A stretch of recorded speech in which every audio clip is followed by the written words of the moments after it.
Saludos amables televidentes, ya estamos en tiempo de escritorio, gracias por estar ahí con nosotros cada día. Hoy iniciamos una semana de trabajo, de mucho trabajo, y es la primera semana de marzo, la primera semana de marzo.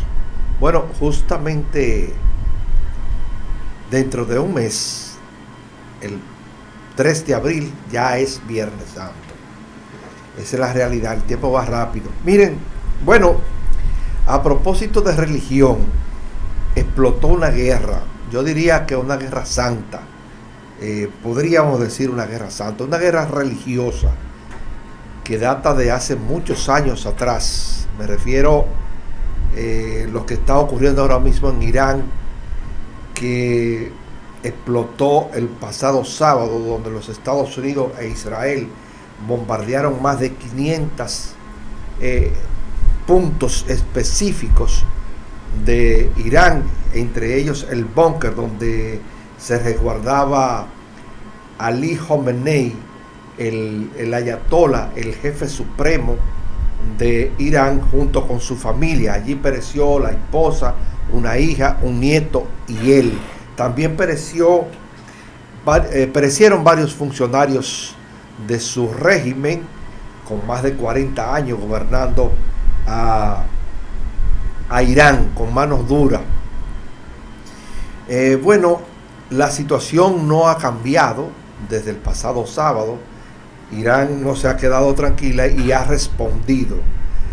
Bueno, para los que se creen, mejor dicho, de que esa guerra no nos va a afectar a nosotros como nación, se equivocaron.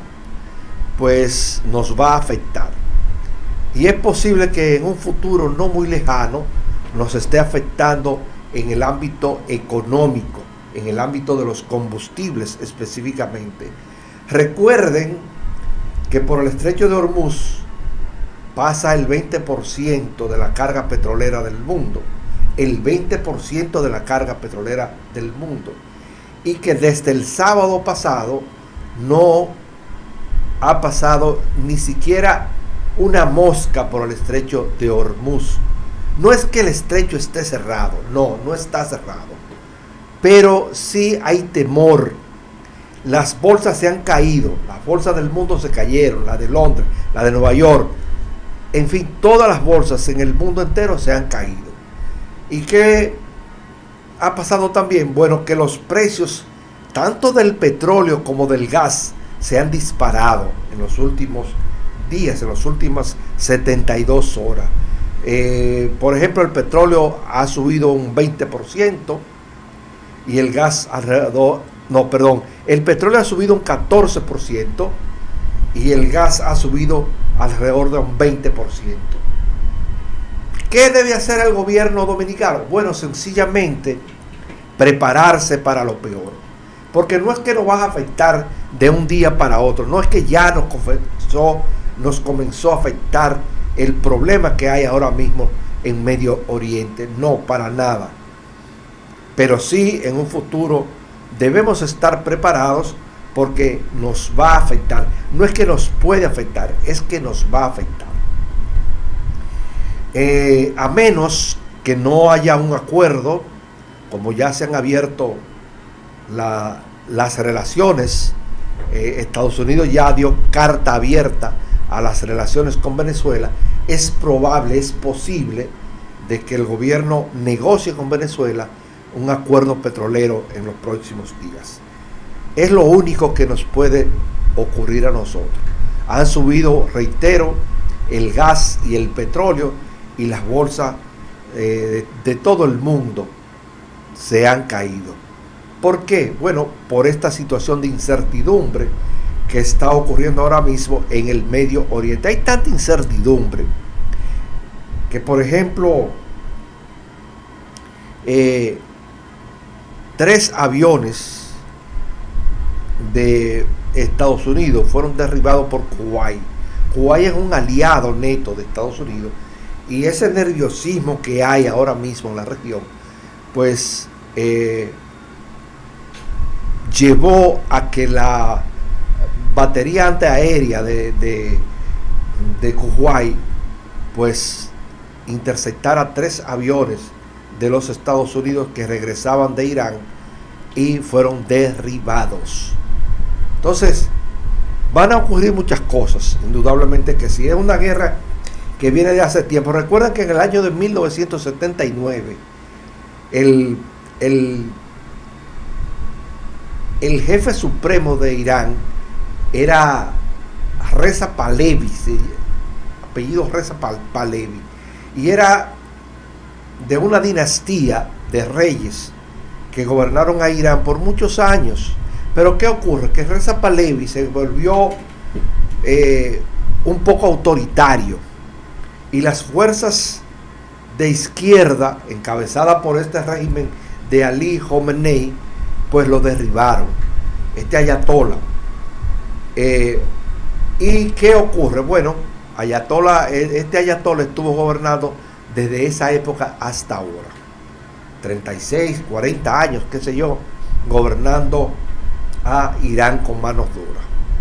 Hoy los Estados Unidos lo mataron a su esposa, mataron a una hija y a un nieto, y varias personas, varios funcionarios de su gobierno también perecieron ahí. Entonces, hay que esperar a ver qué va a ocurrir. Lo que yo sé, sí sé, es que el gobierno dominicano debe comenzar a prepararse para lo peor, porque si esta guerra se extiende, nos va a afectar a todos. Esa es la realidad. Y otra cosa que no quiero dejar pasar por alto es que al parecer que Cuba será el próximo. Los Estados Unidos, el gobierno de Donald Trump, cumplió con su promesa de quitar a Maduro. Maduro era un bravucón, que estamos aquí, que vengan a buscarnos, cobardes, que somos los número 1, que van a tener que pelear, que no va a ser tan fácil la cosa. Y entraron de noche, como cuando usted entra a su casa con una llave, abre la puerta de su casa, coge algo y sale. Así ocurrió con Maduro. Quizás más fácil que yo entrar a mi casa. Los norteamericanos, el equipo élite de los Estados Unidos, del gobierno de Donald Trump, entró a Venezuela con más facilidad tal vez que cualquiera entra a su casa. Se llevaron a Maduro, se llevaron la esposa, y hoy están presos en una cárcel de alta seguridad allá en Nueva York. Lo mismo ocurrió con Irán. Irán, una potencia nuclear, y los Estados Unidos, acompañado de Israel, penetraron allí y mataron a su principal jefe supremo, al jefe supremo. Lo mataron como si nada, y nada ocurrió, ni nada va a ocurrir. Dice Donald Trump que los líderes que están en el gobierno de manera interina en Irán ya quieren negociar con los Estados Unidos. Y yo diría, bueno, sí, hasta yo quisiera negociar con los Estados Unidos. Pero ¿qué ocurre? Que ahora va Cuba. Escriban lo que este año se van los cubanos. Se va Raúl, se va el actual presidente Díaz-Canel, y se van todos esos tiranos, esbirrios, ladrones que han defalcado, que han destruido a Cuba. Los Castro, se van todos. Y yo no quisiera, de verdad, de corazón se lo digo, yo no quisiera que esta gente se vaya y no paguen por su culpa. Deben pagar por su culpa. Y quizás ni con la vida paguen el daño que esta gente le ha hecho a Cuba durante más de 60 años. Ni siquiera con la muerte lo pagarían. Deben ser llevados a una cárcel de alta seguridad, quizás Guantánamo, qué sé yo, por decir una cárcel, y que sean condenados a prisión perpetua. Porque, vuelvo y reitero, el daño que esta gente le ha hecho a Cuba no se paga ni siquiera con la muerte. Ni con la muerte lo pagarían esta gente. Este decalabre, esta situación de pobreza extrema que vive Cuba, comenzó el mismo 1 de enero de 1959, cuando Castro cogió el poder, que comenzó inmediatamente 2 o 3 meses después a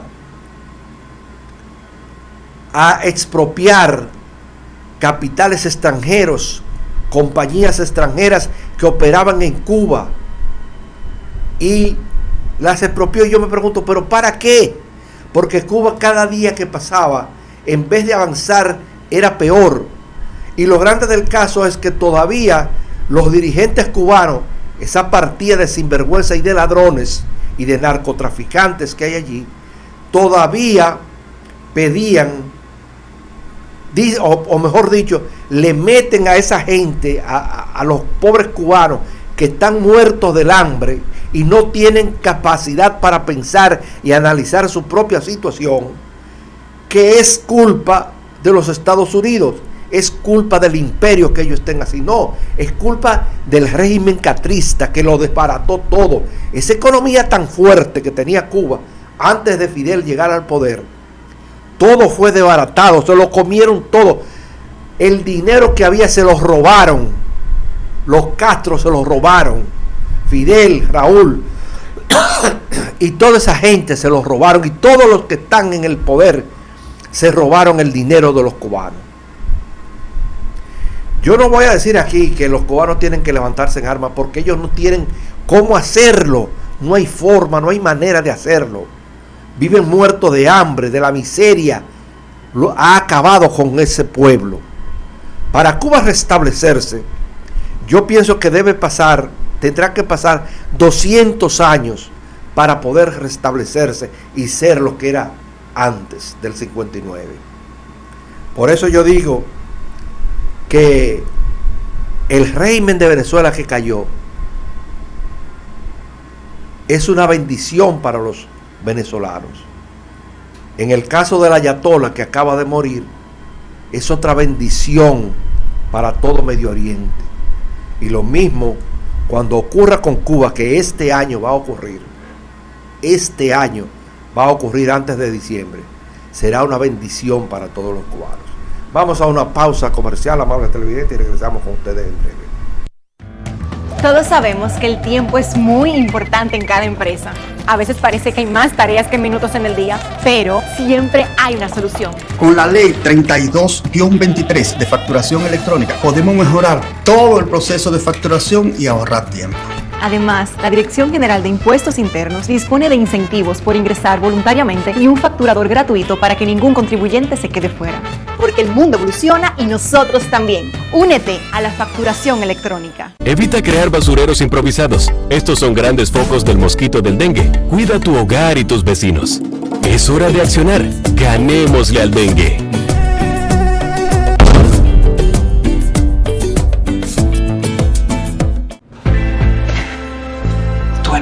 Esto es mío. Claro que yo puedo. En mi proyecto somos curiosos, valiente, luchador y soñador. hay que soñar en grande. Y yo sueño con lo más grande. Si hablamos de honestidad, vayan y pregunten. Porque yo soy honesta de verdad. Nunca dejo de pensar en lo demás. Así soy yo. Así soy. Porque yo soy de aquí. De aquí. Y por eso, Yo soy invencible. Cuando los dominicanos creemos en nosotros mismos, somos invencibles. Lo sabemos porque somos Banreservas, el banco de todos los dominicanos. El phishing es una modalidad de estafa donde los ciberdelincuentes te llaman por teléfono haciéndose pasar por tu banco, una institución pública o incluso una empresa de confianza para sacarte información personal, datos financieros o directamente tu dinero. Para no caer en el gancho, ten en cuenta estas recomendaciones. Si te llaman pidiéndote contraseñas, códigos o datos de tus tarjetas, cuelga de inmediato. Ninguna entidad legítima te pedirá eso por teléfono. No confíes en el identificador de llamadas, ya que los estafadores pueden falsificar el número que aparece en tu pantalla. Ante cualquier duda, cierra la llamada y comunícate directamente a través de los canales oficiales de la entidad. Desconfía de frases como "su cuenta será bloqueada en minutos si no confirma ahora mismo". Esa urgencia es la táctica número 1 para que actúes sin pensar. Bloquea el número de teléfono y mantén actualizada la información de contacto de tu banco para recibir alertas oficiales y no confundirte con llamadas falsas. La voz del otro lado de la línea puede sonar confiable, pero eso no significa que realmente lo sea. Visita nuestra web prousuario.gov.do y busca otros contenidos para evitar ser víctima de esta y otras modalidades de fraude. Dale pa' los rincones, donde te espera un gran sol, en la playa, en la montaña, belletas y tradición. Dale pa' los rincones, donde te espera un gran sol, un mofongo, pescado frito y todo nuestro sabor. Que Quisqueya es la más bella, de orgullo voy a gritar. Aquí todo lo tenemos, salgamos a disfrutar. Hermosos ríos y valles que te abrazan con su encanto, y en sus trillos se oye el canto, que a descubrirlo te llama. Dale pa' los rincones, hay que bella nuestra tierra. Dale pa' los rincones, su sabor y su palmera. Lleva lo mejor de ti y te llevarás lo mejor de tu país. República Dominicana, turismo en cada rincón. Ser dominicano se siente, se baila, se escucha. Ser dominicano se saborea, se lleva en la sangre y el corazón. Soberanía 4.0, sonando 48.000 kilómetros cuadrados de identidad, cultura y emociones. Con orgullo, aquí nuestra música es patria. Instituto Dominicano de las Telecomunicaciones Indotel, la tecnología al servicio de la gente. Bien, amables televidentes, ya estamos de vuelta con ustedes en el programa Escritorio. Gracias por continuar con nosotros. Bueno, el discurso del presidente Luis Abinader el pasado 27 de febrero, el viernes pasado, ha creado mucha roncha en la oposición. Lo ha dejado loco. Por ejemplo, lo ha dejado tan loco que yo vi ahí a un dirigente de la Fuerza del Pueblo, el partidito de Lionel, publicar, porque son tan sinvergüenza como su propio líder, son tan rastreros como su propio líder. Publicar que la Gallup, oigan bien, la Gallup, que hace tiempo anunció que no vuelve jamás a hacer encuesta, que la Gallup publicó una encuesta el pasado viernes que daba a Lionel ganador el pasado sábado, con un 98% si las elecciones fueran hoy. En primer lugar, la Gallup hace más de 2 o 3 meses que anunció al mundo que ya no vuelve a hacer encuesta más, que salía de circulación, que esa empresa iba a ser cerrada. Y un hijo de puta de la dirigencia de la FUPU, porque, vuelvo y reitero, son tan sinvergüenza y tan rastreros como su propio líder, que publicó que la Gallup daba a Lionel con un 98%. Cuando todo el mundo sabe que eso es falso, eso es mentira.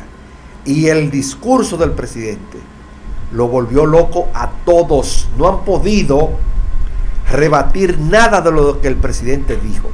Absolutamente nada de lo que el presidente dijo. Han dicho, bueno, un discurso que está alejado de la realidad. Otros dicen, eso es un cuento de hadas.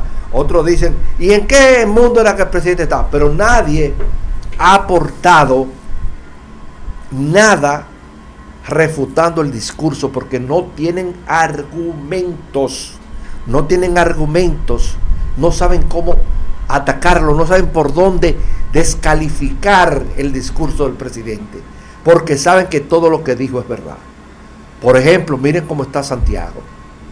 Miren, como dice el anuncio, vayan y pregunten el anuncio de Banreservas a La Vega, para que ustedes vean cómo está La Vega. Pero cualquier provincia, pregunten en cualquier provincia para que ustedes vean cómo están los lugareños, los habitantes de esas provincias. Sí, aquí construyeron este acueducto, aquí hicieron esto, aquí arreglaron las calles del barrio tal, que tenían más de 50 años y dañadas, fueron reparadas y pavimentadas todas, por ejemplo. Porque este gobierno se ha ocupado de penetrar a todas las provincias y municipios del país. Por lo tanto, la oposición no encuentra argumentos, no tiene argumentos para decir esto es mentira. Lo dicen, pero así lo dice cualquiera. Lo único que han criticado un grupito de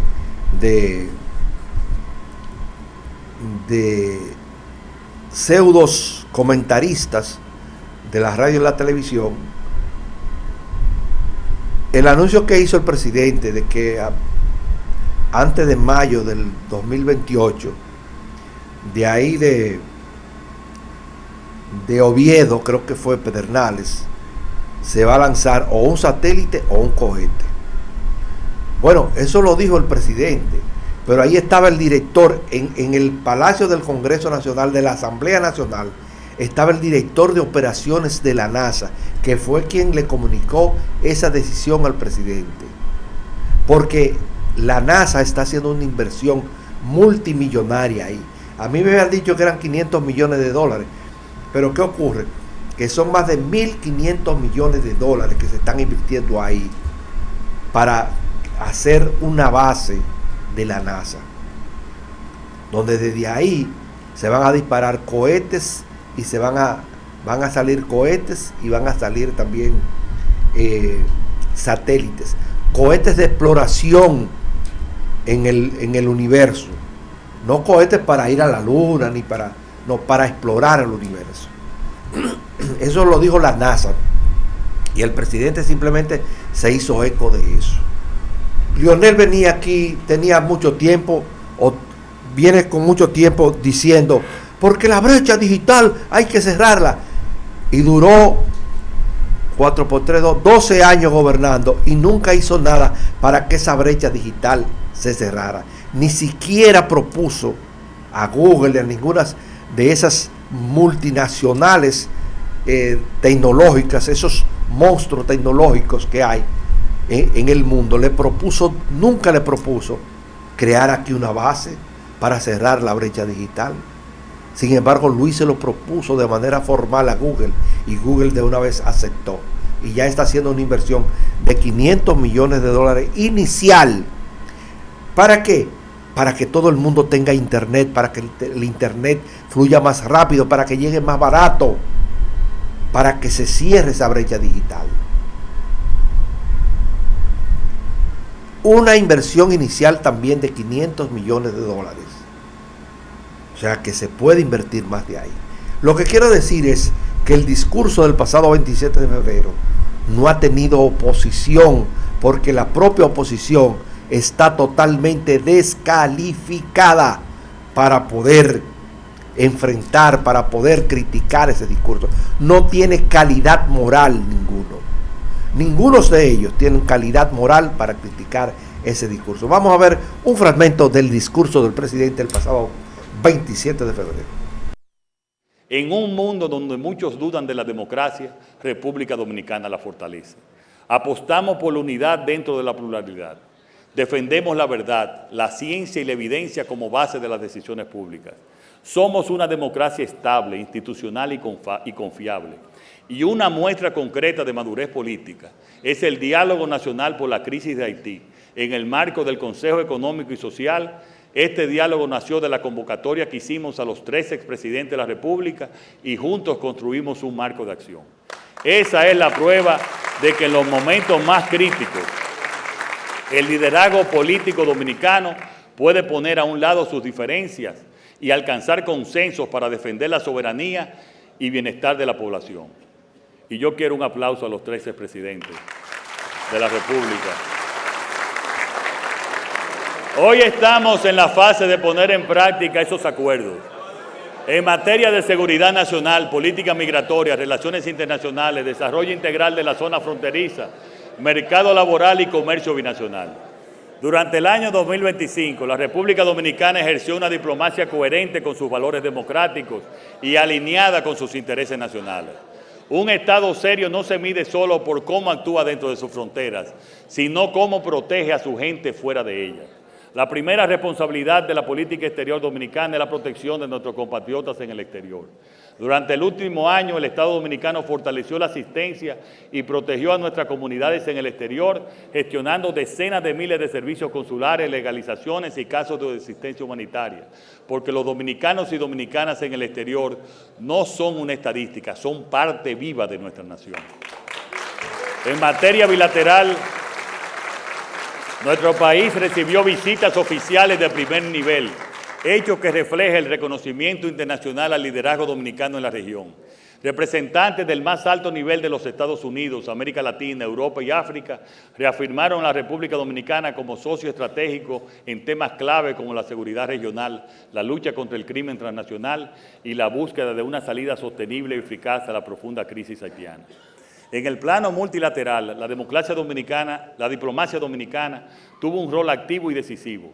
Nuestro país contribuyó de manera directa al consenso que permitió la aprobación en el Consejo de Seguridad de las Naciones Unidas de una resolución histórica para fortalecer la respuesta internacional frente a la crisis de seguridad en Haití, transformando la misión existente en una fuerza con mandato robusto para enfrentar a las bandas armadas. Aquí no practicamos una diplomacia de declaraciones, practicamos una diplomacia de soluciones. Asimismo, por iniciativa de la República Dominicana, la Asamblea de las Naciones Unidas por el Medio Ambiente adoptó la primera resolución global sobre el impacto del sargazo, colocando un problema que afecta directamente a nuestras costas y economías insulares en la agenda ambiental internacional. Hoy, un desafío caribeño es reconocido como un reto global, gracias al trabajo diplomático sostenido de nuestro país. Somos un país pequeño en tamaño, pero grande en credibilidad y que está multiplicando su influencia. Hemos avanzado en una reforma profunda y largamente esperada, la profesionalización de la carrera diplomática. Por primera vez en más de una década se celebró un concurso público y transparente de ingreso al servicio exterior, fortaleciendo una Cancillería basada en el mérito, la formación y la ética. Este año ya se ha convocado a un segundo concurso. Esa es la política exterior que estamos construyendo, profesional, moderna y con vocación de Estado, con una diplomacia que defiende la soberanía sin estridencias. Ese es nuestro aporte al mundo y sobre todo nuestro compromiso con las generaciones que vienen. Bien, amables televidentes, ya estaban ustedes escuchando ahí, o escucharon más bien un fragmento del discurso del presidente Luis Abinader el pasado 27 de febrero ante la Asamblea Nacional. Bueno, hay algo que criticaron mucho también la oposición, o que la oposición criticó mucho, y es que el discurso fue muy largo. El discurso más largo del mundo. Recuerdo que dijo un idiota de esto que tiene la oposición, decir que hasta me dormí porque el discurso me dio sueño. O sea, cuando un dirigente político dice esas cosas, ya usted se da cuenta que no tiene méritos para ser escogido como candidato presidencial, ni siquiera de un club de campo. Para nada sirve. Esa es la realidad. Miren, la educación en el país sigue siendo un problema serio. El gobierno o los dos gobiernos que han podido aplicar el 4%, que fue el gobierno pasado del presidente Danilo Medina, y por más que inviertan, no podrán nunca alcanzar el máximo en la educación dominicana. Porque siempre he dicho que el sindicato de maestros, de profesores que tiene, le tiene una espada clavada en la espalda a la educación. Primero, está compuesto por analfabetos, porque siempre he dicho que aquel que sabe leer y escribir no necesariamente tiene que ser una persona bien preparada. Cualquiera sabe leer y escribir y es un analfabeto. y eso le pasa a los maestros. La mayoría de los que dicen ser maestros reprueban a cada rato las pruebas que se le dan para los concursos, para aplicar a los concursos. Los reprueban constantemente, lo que le demuestra a usted de que no hay capacidad para ser maestro, para ser profesor. Yo leí en la mañana de este lunes en un periódico, creo que era Listín Diario, que una mujer está pelando naranja y está pelando fruta, vendiendo fruta, pero que estudió magisterio. Y bueno, y yo siempre digo que el que tiene una profesión y no la ejerce es porque no tiene la capacidad necesaria para ejercerla. Cuando usted es profesional en un área y es bueno, usted donde quiera lo emplean. Y he visto muchísimas personas que son profesionales en un área y no tienen la capacidad ni siquiera para buscarse un empleo. Primero porque no saben cómo llegar a la gente, a pesar de ser profesional en el área. Es el caso de esa maestra, de esa pobre señora, de esa infeliz señora, que dice el Listín Diario, creo que está esperando una oportunidad.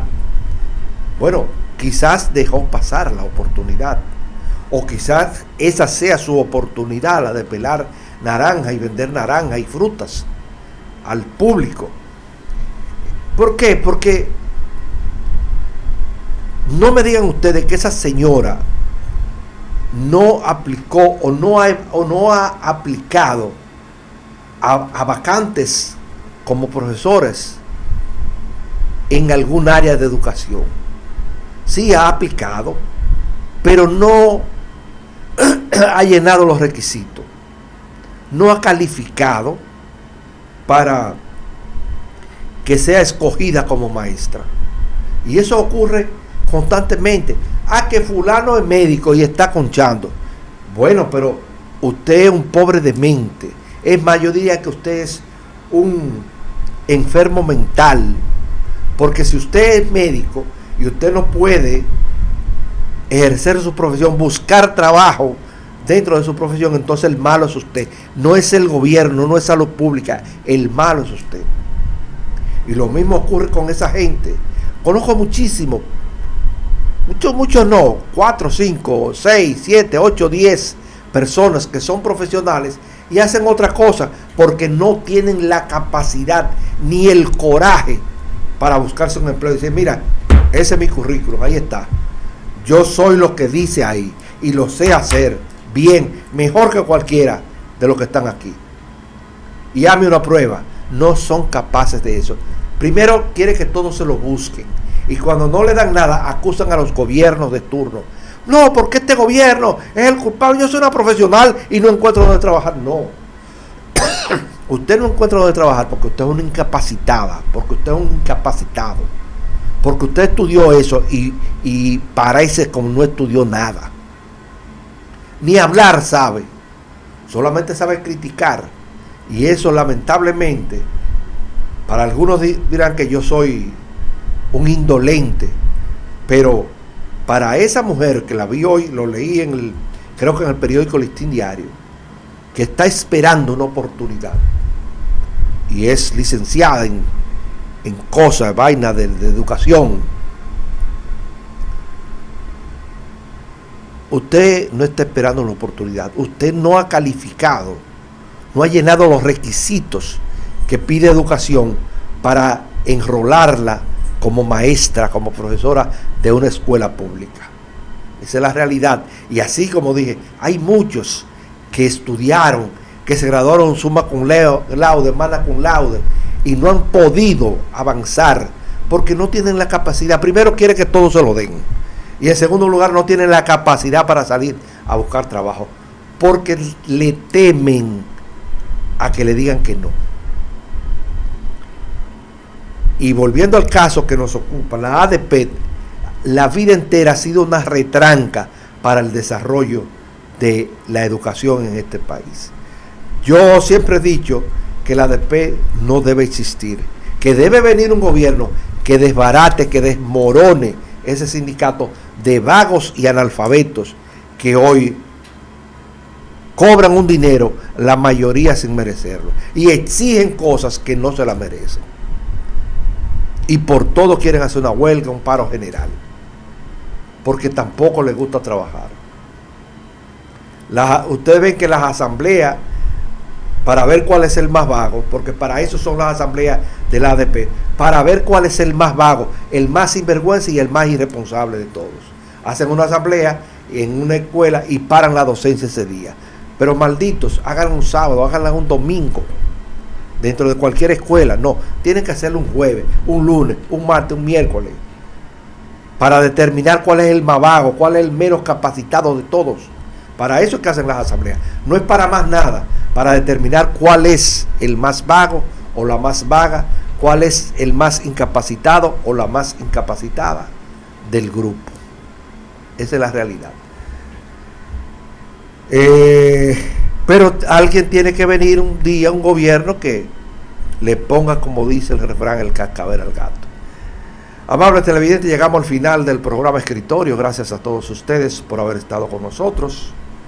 Les informamos que este espacio pueden sintonizarlo esta noche a las 10 y a las 10 de la mañana de este martes por este mismo canal.